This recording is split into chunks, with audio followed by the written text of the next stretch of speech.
Assalamualaikum warahmatullahi wabarakatuh. Alhamdulillahirrabbilalamin. Kita masih diberi kesehatan, bisa melakukan pembelajaran walaupun dengan daring. Bertemu lagi dengan kelas 8 dengan subbab 5, pengaruh perkembangan iptek terhadap perubahan ruang, dengan Ustadzah Kartika ya.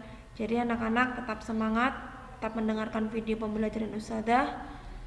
Ustadzah akan melanjutkan materi berikutnya.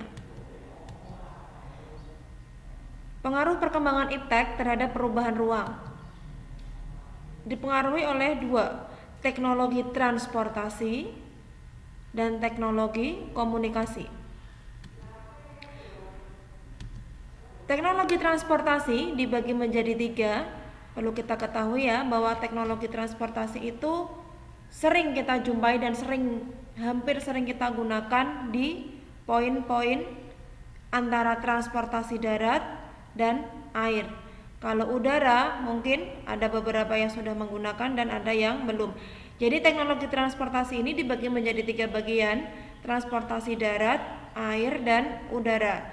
Transportasi darat itu contohnya adalah kereta, mobil, masih banyak lagi ya, ada sepeda, apalagi yang sering kalian gunakan mungkin motor. Nah, ini adalah transportasi darat yang sering kalian gunakan. Kemudian transportasi air, di sini ada kapal, ada juga perahu. Nah, ini jenis-jenis kapal banyak. Ini siapa yang sudah pernah menggunakan pasti akan paham. Kemudian transportasi udara, di sini ada pesawat. Jika kalian sudah pernah keluar kota menggunakan pesawat, itu adalah transportasi udara. Transportasi udara biasanya menggunakan pesawat dan menggunakan bandara. Kalau transportasi air biasanya menggunakan pelabuhan. Kalau kereta biasanya stasiun. Kalau mobil atau bus atau truk biasanya itu ada di terminal. Oke, Ustadzah lanjutkan. Kemudian adalah teknologi komunikasi. Manusia berhubungan dengan manusia lain pasti akan menggunakan komunikasi yang bisa menggunakan alat bantu. Misalnya saja, kalian berbicara dengan teman kalian pasti akan menggunakan alat bantu. Untuk sekarang ya, menggunakan apa yang sekarang kalian lakukan, yaitu menggunakan HP atau smartphone. Nah, kecuali kalau kita bisa bertatap muka, itu pasti akan ketemu langsung orangnya. Nah, ini alat bantu komunikasi. Di sini ada semafor. Apa itu semafor? Semafor itu seperti simapor, seperti bendera. Kalau zaman dulu bendera simapor yang kalian gunakan untuk pramuka itu digunakan sebagai alat komunikasi, karena di bendera simapor itu kita bisa membuat suatu kalimat, ada hurufnya masing-masing dan kita akan membentuk susunan kalimat. Itu bisa digunakan untuk komunikasi. Kemudian surat pasti kalian akan tahu semua ya. Kalian bisa menulis di kertas surat ke rumah saudara kalian atau kemana, atau ke teman kalian. Itu zaman dulu. Kalau sekarang pasti kalian sudah tidak mendapati untuk berkomunikasi dengan surat menyurat. Kemudian telegraf itu seperti kita mengirimkan, kalau sekarang itu email, kalau zaman dulu itu telegram atau telegraf. Jadi kita itu email tapi menggunakan telepon rumah dan nanti tulisannya akan keluar. Kemudian telepon sekarang yang sudah benar-benar marak, yang sudah kalian gunakan. Yang dulu masih ada hanya telepon rumah, kemudian telepon yang berbentuk besar, dan sekarang sudah bentuknya sudah bagus-bagus dan sudah canggih dan sudah menggunakan Android. Penyebab komunikasi di ASEAN meningkat, apa sih penyebabnya? Kenapa komunikasi di ASEAN itu bisa meningkat pesat dengan seiringnya perkembangan zaman yang semakin modern? Yang pertama adalah populasi anak muda besar. Kenapa? Di sini anak muda yang antusias dengan teknologi komunikasi itu bisa meningkatkan komunikasi yang berkembang dengan pesat. Contohnya kalian itu sangat kepengen dengan alat-alat yang canggih sekarang, kalian bisa mengaplikasikan. Bahkan orang tua kalian itu nggak paham, kalian tanpa diajari pun kalian paham. Nah, ini contohnya adalah anak muda besar yang antusias dengan teknologi komunikasi, bisa menciptakan sesuatu dengan teknologi komunikasi. Kemudian 2, urbanisasi. Urbanisasi di sini pengaruhnya adalah penduduk kota tertarik dengan perkembangan teknologi. Jelas yang namanya urbanisasi, Ustazah ulangi ya, urbanisasi itu adalah perpindahan penduduk dari desa ke kota.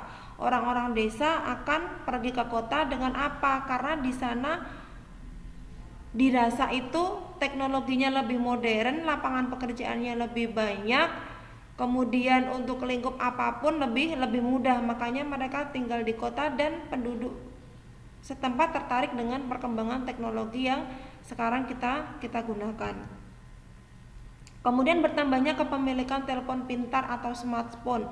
Nah, ini bertambahnya kepemilikan. Dulu itu yang bisa memberi telepon pintar atau HP itu hanya beberapa pengusaha yang sukses. Nah, atau jutawan-jutawan. Kalau sekarang tidak, semua menggunakan, baik anak-anak di usia balita yang masih di bawah 5 tahun juga sudah menggunakan smartphone. Karena apa? Smartphone sendiri, telepon pintar sendiri, HP sendiri ini benar-benar ibaratnya belahan jiwa ya, belahan jiwa yang benar-benar kita harus punya, karena sebagai alat untuk membantu kita untuk berkomunikasi, belajar dan yang lainnya. Apalagi di era COVID-19 ini kita benar-benar semua mengandalkan yang namanya HP, semua mengandalkan yang namanya pembelajaran di HP, komunikasi di HP, apapun juga menggunakan HP. Bahkan internet itu dulu kita pasang wifi aja ibaratnya jangan, tapi sekarang itu malah justru tiap rumah hampir 75% itu menggunakan wifi. Ini bagi yang di kota ya. Untuk yang di desa memang ini kendalanya, karena internet itu biasanya tidak bisa masuk atau sinyalnya kurang bagus. Dengan adanya ketiga penyebab berkembangnya teknologi tadi mengakibatkan perubahan komunikasi yang cukup signifikan, yaitu internet yang sudah masuk dan digunakan di ASEAN mempermudah dalam segala aspek, baik perdagangan ekonomi, pendidikan, budaya, dan yang lainnya. Coba lihat gambar berikut ini. Ini adalah contoh gambar konsumen sedang belanja online. Sekarang apa-apa semua serba online, tidak hanya pendidikan. Kita belanja sekarang sudah aman menggunakan online. Sebelum ada Covid juga sudah marak menggunakan online. Tinggal duduk di rumah, lihat barang, pilih barang sudah datang, kita tinggal transfer. Kemudian ini contoh pembelajaran atau pendidikan online. Ini Ustazah kasih contoh, misal kalian sedang mengerjakan tugas online dari ustadz-ustadzah. Nah, ini adalah contohnya, benar-benar kita menggunakan teknologi. Ini contohnya laptop. Kalau kita bisa menggunakan laptop ataupun HP. Kemudian pengaruh perubahan ruang terhadap kehidupan ekonomi. Yang pertama adalah menetapkan AFTA atau ASEAN Free Trade Area. Artinya, barang dan jasa antar negara ASEAN dapat keluar masuk tanpa biaya. Kenapa kita membuat AFTA? Adalah meningkatkan perdagangan antar negara ASEAN. Yang kedua, menarik investasi asing. Yang ketiga, membuat wilayah ASEAN sebagai basis produksi yang kompetitif secara global. Ini kenapa tujuan menetapkan AFTA di negara ASEAN. Kemudian apa sih keuntungan dari kita menggunakan AFTA? Yang pertama, masuk investasi asing dan SDM dengan kemampuan atau skill yang tinggi. Yang kedua, mendorong kompetisi, inovasi dan perluasan rakyat. Yang ketiga, membantu produk dari negara ASEAN dapat dijual di pasar tunggal ASEAN. Yang keempat, konsumen diuntungkan harga produk lebih rendah. Yang kelima, sejumlah pabrik pengolahan akan mendapatkan bahan mentah yang lebih murah sehingga mengurangi biaya produksi. Dan yang keenam, ASEAN menjadi pasar tunggal yang lebih kuat. Menjadi pasar tunggal di sini adalah pasar satu-satunya yang akan digunakan para negara ASEAN dan tidak akan melibatkan negara di luar ASEAN untuk melakukan perdagangan. Kerugian kita menggunakan AFTA. Yang pertama, pendapatan sebagai negara hasil ekspor akan berkurang. Contohnya, biaya produksi beras Thailand lebih besar dari Vietnam sehingga harga besarnya lebih mahal dari Vietnam. Yang kedua, masyarakat di suatu negara yang tidak memiliki kemampuan dapat kalah bersaing dengan warga asing dengan kemampuan baik. Jadi kalau masyarakat sendiri pun kalau tidak mempunyai kemampuan yang bagus akan tergeser dengan negara lain. Maka kalian itu wajib mempunyai kemampuan skill yang bagus supaya tidak digeser oleh orang lain. Yang ketiga, produk dan perusahaan di suatu negara yang tidak mampu bersaing dengan produk dan perusahaan lain sulit berkembang dan bahkan bisa ditinggalkan konsumen. Jika kita menggunakan produk dan perusahaan itu mengeluarkan produk tidak bagus, maka otomatis konsumen akan pindah untuk menggunakan produk yang lain. Maka dari itu kita harus bisa menjaga kualitas. Pengaruh konversi lahan pertanian industri pemukiman. ASEAN sudah mulai meninggalkan pertanian dan mengubah menjadi negara industri. Di sini pertumbuhan penduduk yang masih tinggi adalah Indonesia, Thailand, dan Malaysia. Faktor yang mempengaruhi perubahan lahan pertanian menjadi industri, apa sih faktornya? Kenapa kok pertanian itu dirubah menjadi industri? Yang pertama, perubahan struktur ekonomi ke arah industri, sudah mengarah ke industri semua. Yang kedua, pesatnya pertumbuhan penduduk meningkatkan permintaan lahan pemukiman.